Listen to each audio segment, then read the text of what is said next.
안녕하세요. 오늘은 챕터 40-12-5-2 권리 소진 하겠습니다. 권리 소진은 시험 문제 많이 나오거든요. 그러니까 여러분들이 잘 알고 계셔야 되는 거예요. 일단은 여러분들 의의부터 해볼게요. 권리 소진 의의가 뭐예요? 그러니까 특허권자가 이제 제품이 있어요. 이 제품을 팔아요. 이 판 사람 있잖아요. 이 판 사람, 이 특허권자한테 양수받은 이 사람 있잖아요. 이 사람한테 특허권자가 또 야, 너 지금 내 제품 침해하고 있어. 이렇게 할 수가 없잖아요. 그러니까 예를 들어서 이 제품을 팔았는데 이 제품을 사용하고 있어요. 이 제품을 사용하고 있는 이 사람한테 너 지금 내 특허권 침해하고 있어. 이렇게 말하면 이거 말도 안 되는 거잖아요. 그죠? 그게 의의예요. 그리고 요건이 뭐냐면 우리가 그 권리 소진은 판례에 의해서 인정되는 거거든요. 그래가지고 딱히 요건이랄 게 없어요. 근데 우리가 시험 문제에 나와가지고 제가 여기다 써놓은 거예요. 옛날에 권리 소진의 요건 쓰세요. 그게 이제 시험 문제 나왔거든요. 그래서 제가 뭐 쥐잡듯이 잡아가지고 그 논문 하나 있더라고요. 거기서 말하는 권리 소진의 요건들을 제가 분석해 놓은 거예요. 특허권자 등이 국내에서 특허 발명이 구현된 제품 등을 무조건부로 양도를 하면 양도된 제품에 대해서 특허권은 이미 목적을 달성한 것으로 권리가 소진된다. 요거거든요. 그러니까 여기 그 요건들 있잖아요. 요게 시험 문제 나와가지고 제가 써놓은 거의 의미밖에 없고 뭐그별 큰 의미는 없다고 알고 계시면 되는 거예요. 아시겠죠? 그렇게 해서 우리가 이제 여기 특허권자 등에 어떤 쟁점이 있는지랑 특허 발명이 구현된 제품 등 있잖아요. 여기에 어떤 쟁점이 있는지 여기 뒤에 가서 일단 해볼게요. 아시겠죠? 요건이 있다는 제가 써놨으니까 그 요건에 해당하는 쟁점들이 있을 거 아니에요? 그 뒤에 가서 해보고 그 다음에 근거 이거 그 권리 소진에서 근거가 좀 중요하거든요. 그래서 여러분들이 웬만하면 답안지 쓸 때 의, 요건, 근거 이렇게 세트로 묶어가지고 그냥 다 써주세요. 아시겠죠? 그러니까 목차에 근거, 의, 요건, 근거 써놓으면 교수님이 이 사람은 요건을 안 썼네, 이 사람은 근거를 안 썼네 이런 소리를 할 수가 없어요. 아시겠죠? 그러니까 의, 요건, 근거가 다 똑같은 말인데 썼어요. 썼는데 교수님이 예를 들어서 이 사람은 근거를 안 썼네, 이 사람은 요건을 안 썼네 이렇게 할 수가 없어요. 목차에 의, 요건, 근거 이렇게 써놨는데. 아시겠죠? 그러니까 목차만 잘 보이게 써면 교수님이 이거 내용이 있구나 하고 넘어가니까 그냥 목차에 그냥 써주면 되는 거예요. 요거는 권리 소진은 좀 근거가 중요해요. 여기 보시면 거래 안중과 이중이득 방지를 위해서 소유권 이전설, 묵시적 계약설, 신의칙설 이 세 가지 학설이 있거든요. 근데 저는 우리나라 통설 판례인 소유권 이전설에 따라서 여러분들한테 알려드릴 거예요. 어떻게 되냐면 어떤 개념이냐면 봐봐요. 이 갑이라는 사람이 있고 이제 을이라는 사람이 있잖아요. 갑이 특허권자예요. 이 특허권자가 이 제품을 을한테 팔았어요. 그랬을 때 이게 특허권자는 을한테 다시 특허권 침해를 주장하지 못하거든요. 그게 근거가 뭐냐에 대해서 세 가지 학설이 있는데 첫 번째 소유권 이전설은 뭐냐면 아니 이 사람한테 소유권이 이전됐다. 소유권이 이전됐으니까 을은 정당권원의 항변이 인정된다. 소유권에 기초한 정당권원의 항변이 인정된다라는 게 소유권 이전설이고요. 묵시적 계약설은 뭐냐면 갑이 을한테 제품을 팔 때 묵시적으로 갑은 을한테 특허 침해를 묻지 않겠다라는 묵시적인 계약이 있었다라는 견해예요.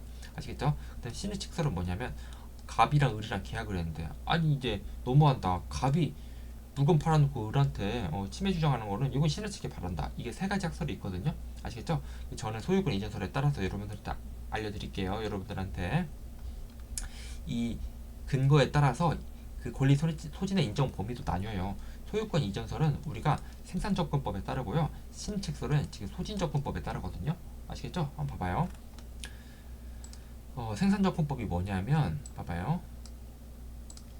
지금 갑이 을한테 제품을 팔았으니까 지금 을은 지금 소유권이 있잖아요. 소유권에 기초해서 이제 항변을 한단 말이에요. 그죠? 그랬을 때 갑이 특허권에 인정되는 권능이 뭡니까, 여러분들? 생사양대 수청이잖아요. 봐봐요. 생사양대 수청이 지금 갑한테 특허권에 기초해가지고 갑은 생사양대 수청을 할 수 있는 권능이 있어요. 아시겠죠? 근데 을은 봐봐요. 을은 무슨 권능이 있어요? 소유권이니까 사용수익 처분 권한이 있잖아요. 사용수익 처분 권능이 있는 거고, 봐봐요. 사용수익 처분, 사수처. 그러면 어떻게 되나요? 지금 보시면 이 소유권에 기초하니까 사수처, 사용수익 처분을 할 수 있어요. 그러니까 사용수익 처분이 사양대 수청이랑 그 대응되는 거예요. 아시겠죠? 그러니까 을은 특허 제품에 기초해서 사양대 수청은 할 수 있는데 생산은 못해요. 왜냐면 소유권자한테 생산 권능이 없잖아요. 아시겠죠? 이렇게 설명을 하는 게 소유권 이전설이에요. 여러분들이 소유권 이전설에 따르면 생산조건법으로 가야 되는 거예요. 아시겠죠? 그러니까 을은 지금 소유권이 있는 거니까 사용수익 처분 권능이 있는 거니까 사용수익 처분이 있는 거라는 말은 그 제품 양수받은 제품 있잖아요. 특허 제품을 사양대 수청은 할 수 있는데 생산은 못 한다는 거예요. 그럼 만약에 을이 제품을 생산을 해요. 을이 제품을 생산을 하면 소유권 범위를 벗어나잖아요. 그러니까 정당 권한이 없는 행위를 하는 거잖아요. 그러니까 을은 특허권 침해인 거예요. 아시겠죠? 이렇게 설명하는 게 생산접근법. 그다음 신의칙설에 기초한 게 이 소진접근법인데 소진이란 거는 규범적인 개념으로 사회성향상 정당한 범위 내에 사용에만 미치는 것이다. 이게 말이 뭐 귀에 걸면 귀걸이고 코에 걸면 코걸이거든요. 이게 정당한 범위 내의 사용. 이게 뭐예요 도대체? 그러니까 이거는 판사들이 알아서 판단하겠다라는 거예요. 신의칙설. 신의칙에 기초한 거도 이게 어디까지가 신의칙이 벗어난 건지 뭐 애매하잖아요. 그죠? 이것도 약간 애매한 감이 있거든요.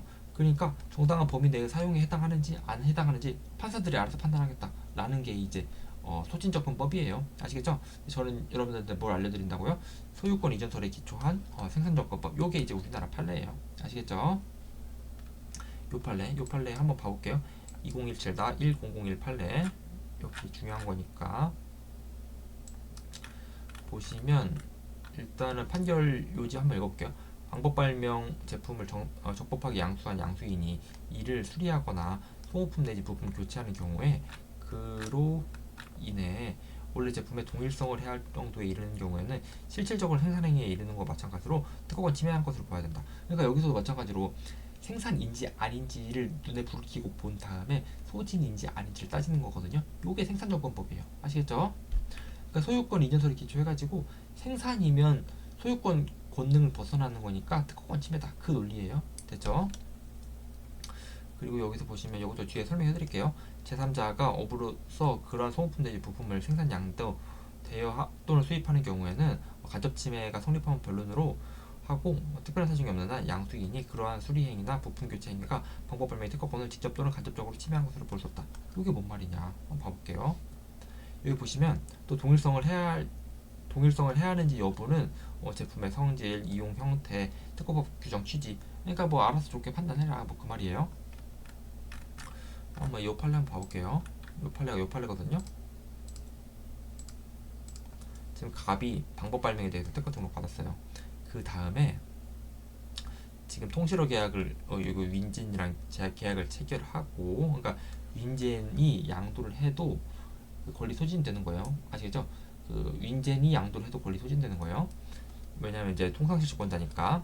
그 다음에 이 윈젠이 을한테 마찰 교반 용접기를 판매를 했어요. 그러니까 여기 방법 발명이 있고 이 방법 발명이 실질적으로 구현한 마찰 교반 용접기가 있단 말이에요. 이걸 판매했어요. 아시겠죠? 방법 발명에도 여러분들 소진이론이 적용되잖아요. 방법 발명을 실질적으로 구현한 제품을 양도를 하면 소진이론이 적용되는 거예요. 아시겠죠? 그러니까 이 윈젠이 정당한 권한이 있는 자니까 이 사람이 을한테 지금 마찰 교반 용접기를 판매를 했고, 그래가지고 마찰 교반 용접기 제품을 양도를 했어요. 아시겠죠? 윈젠이 을한테. 이럴 때 제3자가 이 마찰 교반 용접기가 쓰다 보니까 이 부품을 교체해야 되는 거예요. 이 부품을 제3자로부터 양수를 받아가지고 마찰 교반 용접기에서 이 프로브 부품 있잖아요. 이 부품을 교체를 했어요. 아시겠죠?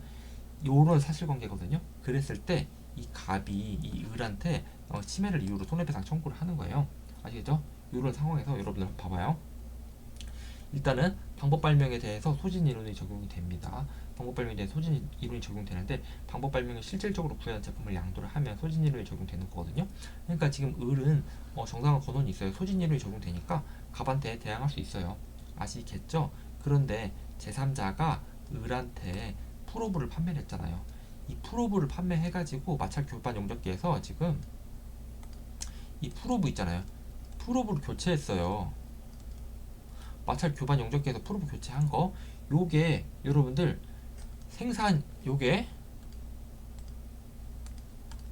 요게 생산으로 가는지 수리로 가는지. 만약에 요게 마찰 교반 용접기에서 프로브 교체하는 거 있잖아요. 그게 마찰 교반 용접기의 생산이잖아요. 그러면 우리가 소진 이론에서 생산 실질적으로 생산하는 행위는 우리 권리 소진 범위를 벗어나니까 특허권 침해인 거잖아요. 아시겠죠? 근데 이게 만약에 수리로 가잖아요. 그러면 이게 그 소진 이론의 범위에 해당하는 거예요. 소진 이론의 범위에 해당하니까 지금 특허권 침해가 아닌 거예요. 아시겠죠? 이런 상황인데 지금 이거 마찰 교반 용접기는 4억 5천만 원이거든요. 근데 프로브는 몇만 원밖에 안 해요. 아시겠죠? 이런 상황까지 고려를 해가지고 법원에서 뭐라고 판단했냐면 이거 프로브 교체하는 거는 이거는 마찰 교반 용접기의 생산이 아니고 그냥 수리 행위에 해당한다. 생산이 아니고 수리 행위에 해당한다. 수리 행위에 해당하니까 이거 권리 소진 맞다. 권리 소진의 범위에 해당한다. 그러니까 이 손해배상 청구 요거는 기각 판결되는 거예요. 됐죠? 이렇게 이제 논리가 가는 거예요. 됐고 이제 알겠죠? 여러분들 요거 보시면 여기 한번 읽어볼게요. 제3자가 업으로서 그러한 소모품 내지 부품을 생산 양도 대여 또는 수입하는 경우에 간접 침해가 성립하면 변론으로 하고 요거 여러분들 간접 침해가 성립하나요? 안 성립하나요? 제가 알려드린 바에 따르면 제가 간접 침해에서 알려드렸는데 여기 제3자 있잖아요. 그러니까 어떻게 되냐면 지금 방법 발명 있고 방법 발명을 실질적으로 구현한 마찰 교반 용접기가 있어요. 마찰 교반 용접기에 대한 부품인 프로브가 있어요. 지금 제3자는 이 제3자 있잖아요. 이 제3자는 프로브를 지금 그 양도하고 있는 사람이잖아요. 요거 여러분들 요거 그 되나요 안 되나요? 이거 여러분들 제가 간접 침해 할 때 알려드렸잖아요. 지금 보시면 방법 발명에 대해서 지금 이거 연쇄적 사용 관계에 있는 거잖아요. 지금 간접 침해 한번 봐봐요. 방법 발명에 대해서 지금 마찰 교반 용접기를 양도한 사람이 아시겠죠? 만약에 이게 전용품이라면 마찰 교반 용접기를 양도한 사람이 간접 침해가 되는 거지. 마찰 교반 용접기의 프로브 있잖아요. 마찰 교반 용접기의 프로브를 양도한 사람은 아니 이게 프로브는 마찰 교반 용접 프로브는 방법 발명을 실시하기 위한 그 방법 발명 실시에만 사용되는 제품이 아니잖아요. 요거는 아시겠죠? 연쇄적 사용 관계에 있는 거니까. 그러니까 프로브를 양도하는 제3자 있잖아요. 요거는 간접 침해가 성립 안 해요. 아시겠죠? 성립함을 변론으로 하고 이러잖아요. 우리나라에서는 일본에서는 요거 연쇄적 중첩적 사용 관계에 대해서 간접 침해 성립하지 않는다는 판례가 있거든요. 근데 여기 성립함을 변론으로라고 했잖아요. 그 말은 뭐냐면 우리나라에서는 연쇄적 중첩적 사용 관계에 대해서 간접 침해가 성립하는지 안 성립하는지에 대한 판례가 없는 거예요. 아시겠죠? 그러니까 제가 알려드린 바에 따르면 간접 침해 성립 안 해요. 이거는 간접 침해 성립 안 한다고 알고 계세요. 일본 판례에 따라서 그렇게 정리를 하세요. 지금 양수인이 있잖아요. 양수인이 그러한 수리 행위나 부품 교체 행위가 방법 발명의 특허권을 직접 또는 간접적으로 침해한다고는 볼 수가 없다. 이게 뭐냐면 지금 요거 양수한 이 사람 있잖아요. 이 을이 마찰 교반 용접기를 지금 양수했잖아요. 지금 을이 이 사람이 프로브를 교체를 했어요. 프로브를 교체한 게 만약에 이 마찰 교반 용접기의 생산이라고 해봐요. 프로브 교체한 게 마찰 교반 용접기의 생산이에요. 그러면 여러분들 일단은 소진 이론의 범위를 벗어나죠. 아시겠죠? 소진 이론의 범위를 벗어나고 지금 방법 발명에 CC에만 사용되는 제품을 생산한 거잖아요. 아시겠죠? 이게 생산이잖아요. 그러면 이 프로브 교체 행위가 마찰 교반 용접기의 생산이면 일단 소진 이론 범위를 벗어나니까 특허권 침해에 대한 그 정당 권한이 이제 없어지는 거고. 아시겠죠? 그리고 생산이면 지금 방법 발명에 CC에만 사용되는 물품을 생산한 거잖아요. 그러니까 간접 침해가 맞아요. 이거는 만약에 생산이라고 하면, 근데 생산이 아니고 그냥 수리라고 하잖아요. 수리라고 하면 일단은 그 권리 소진의 범위에도 해당하니까 정당 권한이 있는 거니까 정당 권한이 있고. 아시겠죠? 그리고 수리니까 지금 방법 발명에 CC에만 사용되는 제품을 생산한 게 아니고 수리한 거잖아요. 그러니까 이거는 간접 침해가 아니에요. 아시겠죠? 그러니까 이 프로브 교체 행위가 마찰 교반 용접기의 생산이면 간접 침해가 맞고 수리에 해당하면 간접 침해가 아닌 거예요. 아시겠죠? 그렇게 알고 계시면 되는 거고, 그 다음에 또 만약에 이 여기에 생산에 해당해요. 생산에 해당한 경우에 이 마찰 교반 용접기를 사용을 하잖아요. 그러면 여러분 사용하면 요거 직접 침해잖아요. 그러니까 이 전용품을 사용을 하면 여러분들 직접 침해잖아요. 여러분들 요거. 그러니까 마찰 교반 용접 프로브 교체 행위가 마찰 교반 용접기의 생산이면 간접 침해이고, 이 프로브 교체 행위가 마찰 교반 용접기의 생산에 해당하고, 그 마찰 교반 생산에 해당하는 마찰 교반 용접기를 사용을 하면 직접 침해인 거예요. 아시겠죠? 이 생산하면 간접 침해고, 생산한 제품을 사용을 한다. 사용을 하면 이건 직접 침해인 거예요. 아시겠죠? 지금 생산까지는 지금 간접 침해고, 사용까지 한다 직접 침해고. 아시겠죠? 여기 보시면 다시 읽어봐요. 보시면 이 양수인 을이 그러한 수리행위나 부품 교체가 방법 발명의 특허권을 직접 침해로 아까 어떻게 한다고 했어요? 생산한 제품을 사용한다. 요거 하면 직접 침해예요. 그리고 간접 침해는 뭐예요? 그 마찰 교반 용접기를 생산한다. 그러면 요거는 간접 침해인 거예요. 아시겠죠? 근데 여기서 수리 행위나 부품 교체 행위가 지금 보시면 생산이 아니고 수리잖아요. 생산이 아니고 수리이면 직접 침해나 간접 침해가 성립 안 하는 거예요. 아시겠죠? 그리고 생산인지 수리인지는 어떻게 판단해요? 동일성을 해야 하는지로 판단한다. 제품의 동일성을 해야 하는지. 이게 뭔 말이냐면, 이게 마찰 교반 용접기가 있고 프로브 교체를 하잖아요. 프로브를 통해서 마찰 교반 용접기에 프로브를 교체를 하잖아요. 그런 행위가 마찰 교반 용접기의 동일성을 해야 한다. 그게 마찰 교반 용접기에서 프로브를 바꿔요. 그게 마찰 교반 용접기의 동일성을 해야 한다. 그러면 여러분들 그거는 이제 권리 소진의 범위를 벗어나는 거예요. 아직 실질적으로 생산 행위니까. 됐죠? 그리고 여기까지 알고 계시면 되는 거고, 여기는 알아두고만 몰라두고만인데, 봐봐요. 지금 보시면 요 문구가 뭐냐, 요거 그러한 수리 또는 부품 내지 소모품 내지 부품이 제품의 일부에 관한 거에서 수리 또는 소모품 내지 부품의 교체 이후에 원래 제품과 동일성이 유지되고, 소모품 내지 부품 자체의 별도의 특허 대상이 아닌 한 요 문구 있잖아요. 그러니까 요거이면 요거에 해당하면 별도의 특허 대상이 아니고 동일성이 유지되고 제품 일부에 관한 것이고, 요거 왜 적어놨냐면 미국에서는 별도의 특허 대상인지 아닌지 있잖아요. 그게 동일성을 판단하는 하나의 중요한 기준이 되거든요. 그러니까 예를 들어서 프로브 있잖아요. 이 프로브가 별도로 특허를 등록 받은 거냐, 특허를 등록 안 받은 거냐, 특허 대상이 되는 거냐 안 되는 거냐 있잖아요. 그게 동일성 해야 하는 건지 안 해야 하는 건지에 대한 중요한 기준이 되는 거예요. 아시겠죠? 그래서 이런 문구가 나온 거예요. 아시겠죠? 여기까지 알고 계시면 되는 거고, 중요한 거니까. 그리고 여러분들이 다음으로 알아야 될 게 뭐냐면, 방법 발명에서 권리 소진 허용 여부, 요거 단문으로 많이 나오거든요. 맨날 나와요. 그러니까 여러분들이 잘 알고 계셔야 되는 거예요. 물건 발명에는 그 권리 소진이 인정됩니까? 안 인정됩니까? 아니, 당연히 인정되죠. 물건 발명에는 그 물건을 팔면 권리 소진이 인정되는 거예요. 근데 방법 발명에는 왜 문제가 되냐면, 여러분들이 방법 특허를 받았어요. 방법 특허를 받았는데 방법 특허를 받았는데 제품을 판다? 이게 뭔 말이에요? 아시겠죠? 제품을 팔아야 양수인이 있고 거기에 대해서 권리 소진이 발생하는 거잖아요. 근데 방법 특허는 어떤 단계인데, 시계열적인 단계인데, 그걸 특허 등록받고 거기에 대해서 어떻게 그 양수인이 생길 수 있냐는 말이에요. 그래가지고 그 학설이 있었어요. 아니, 방법 발명은 물건을 전제로 하지 않는다. 그래가지고 물건을 전제로 하는 권리 소진과 맞지가 않는다는 부정설이 있는 거고, 아니 똑같은 방법 발명도 발명이 아니야? 그거는 권리 소진 인정돼야 돼 라는 이제 견해도 있었어요. 아시겠죠? 종래에는 권리 소진을 부정하는 쪽이었고, 권리 소진을 원칙적으로 부정, 예외적으로 인정, 요런 판결례들이 있었거든요. 근데 요 판례가 나왔어요. 이제 방법 발명에도 여러분들 권리 소진이 인정됩니다. 방법 발명 권리 소진이 인정되는데, 여기 물건성이 인정돼야 우리가 권리 소진이 인정되는 거잖아요. 어떻게 그걸 이제 논리를 짜냐면, 방법 발명을 실질적으로 구현한 물건이 있을 거 아니에요.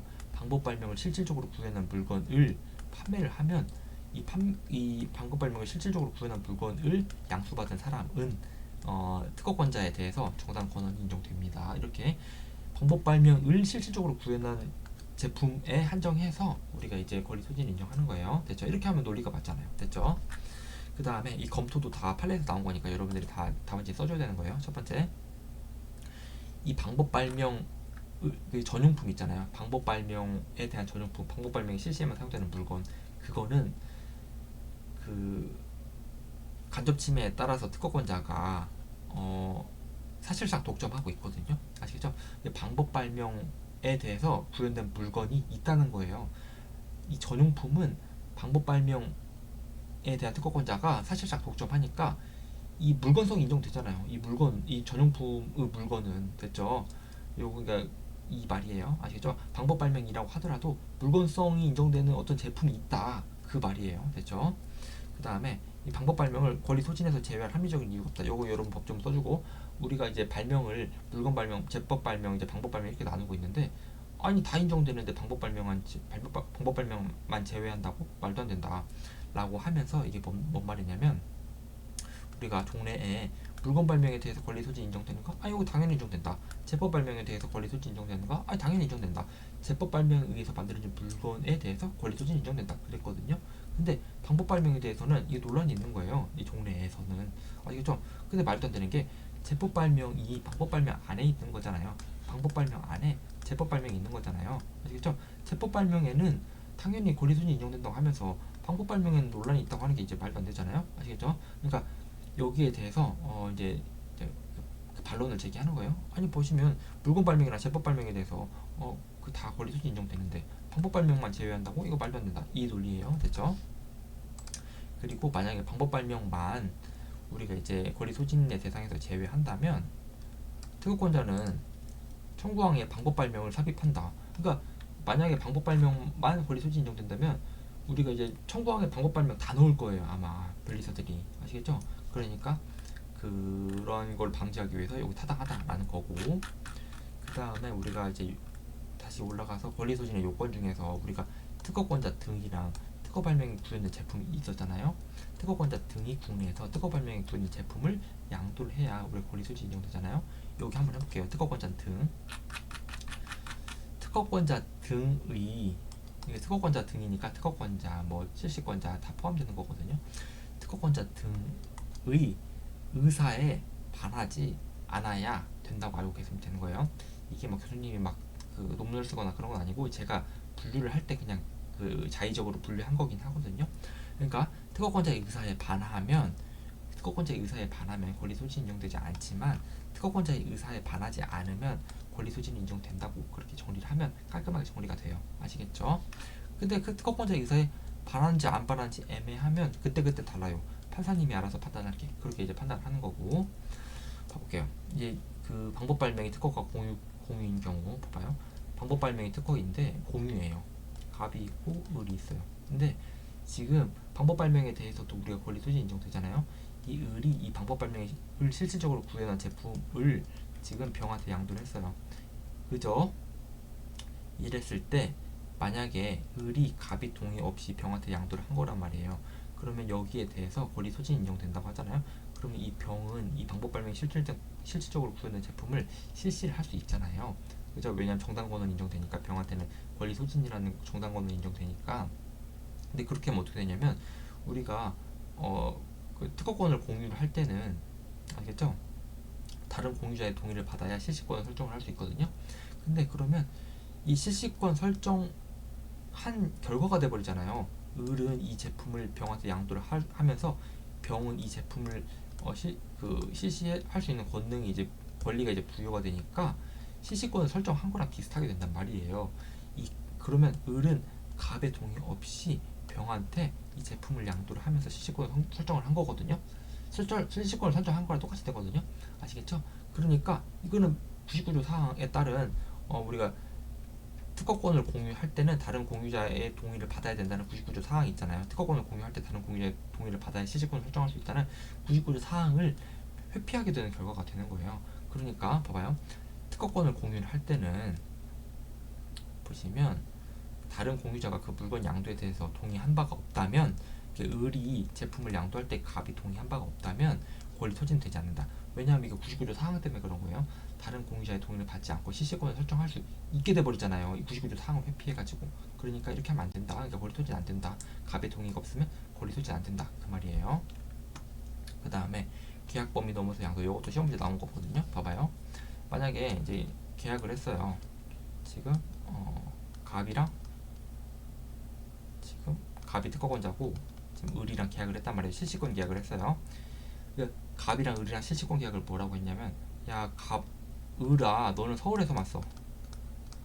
이렇게 계약을 한 거예요. 아시겠죠?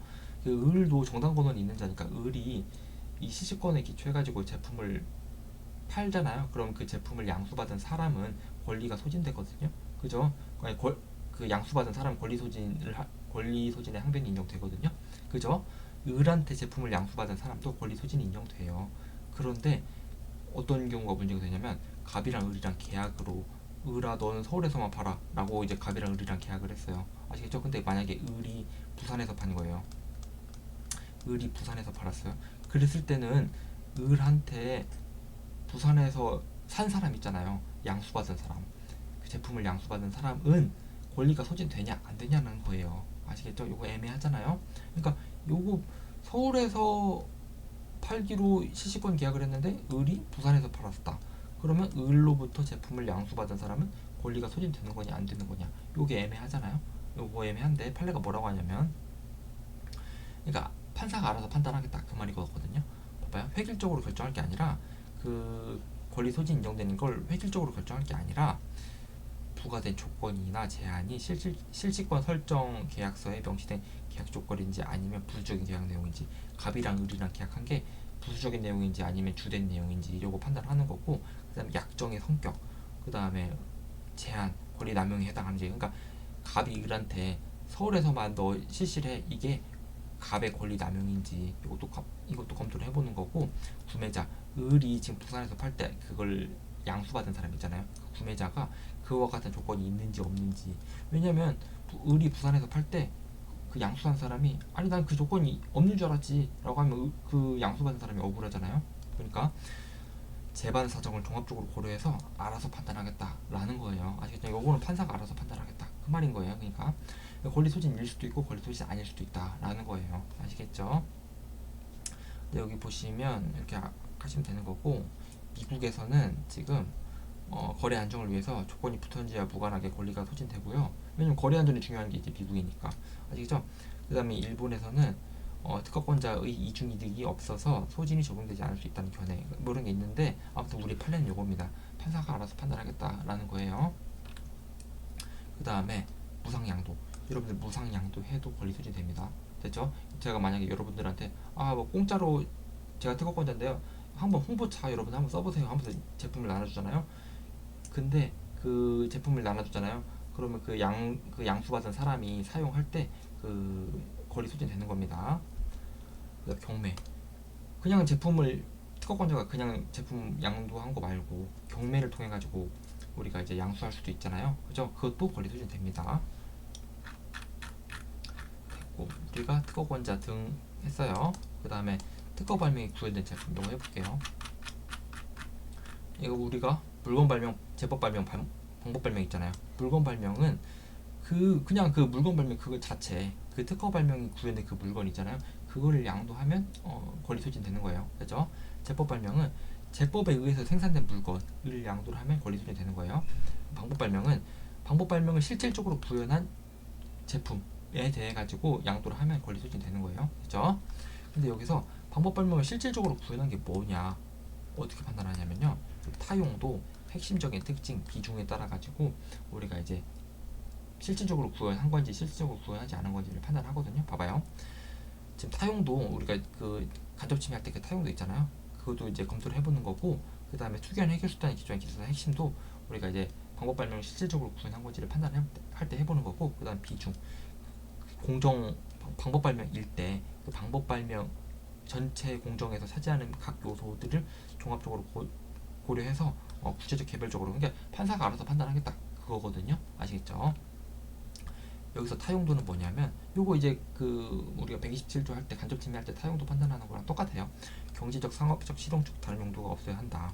이론적, 실험적, 일시적인 사용 가능성 정도에 불과한 경우에는 그 용도는 사회통념상 인정되는 그 물건의 본래 용도라고 보기로 했다. 우리가 간접 침해할 때 그 타용도 판단하는 거랑 똑같아요. 그죠?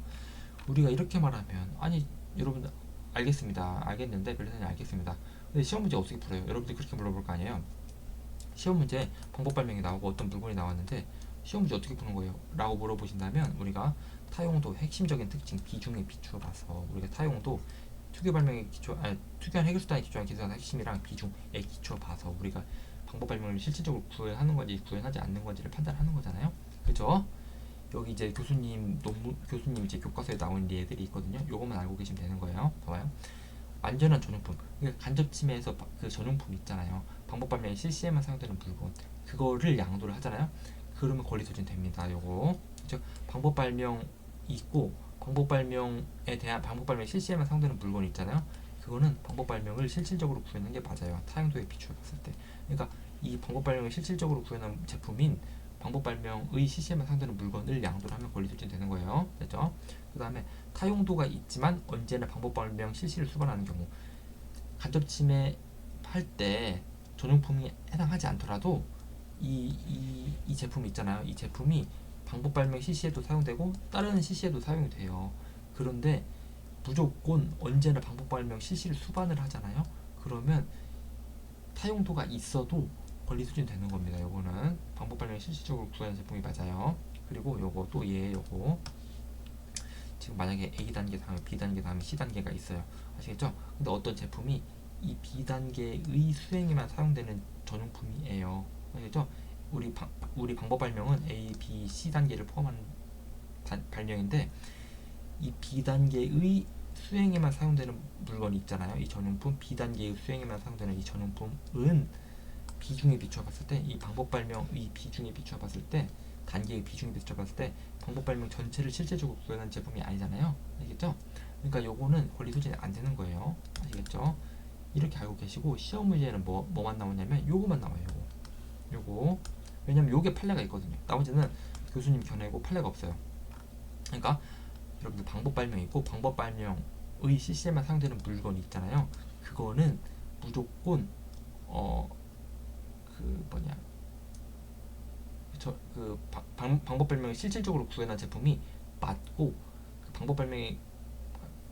방법 발명의 특허권자는 방법 발명의 실시에만 사용되는 물건인 방법 발명 실질적으로 구현한 물건을 양도를 하면 권리 소진이 되는 겁니다. 아시겠죠? 이거 시험 문제 나왔고 요거만 판례가 있고 나머지 두 케이스는 교수님 그냥 견해거든요. 그러니까 그렇게 알고 계세요. 요것만 시험 문제 나왔다고 알고 계세요. 됐죠? 여기까지 해가지고 여러분들 요거 중요한 거니까 잘 알고 계셔야 되는 거예요.